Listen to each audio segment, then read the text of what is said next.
校园霸凌的事件常常发生，教育部推动校园霸凌防治准则的修法。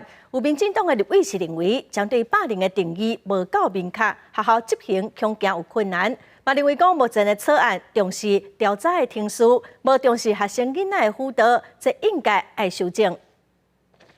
校园安全，加油！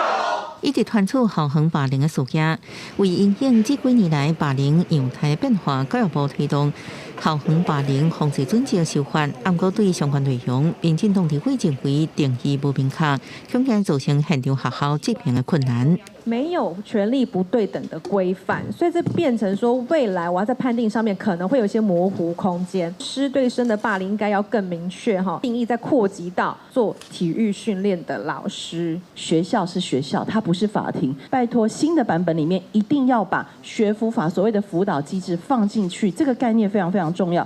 立委也强调，草案当中注重霸凌事件调查定数，不过却无重视当事学生的辅导工作，应该完善机制来补这个空隙。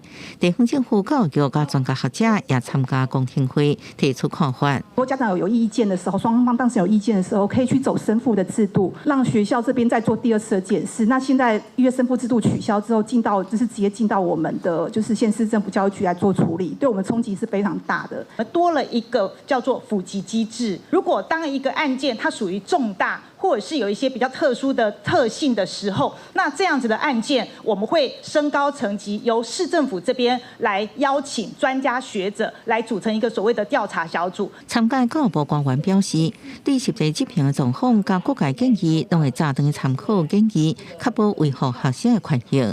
记者综合报道。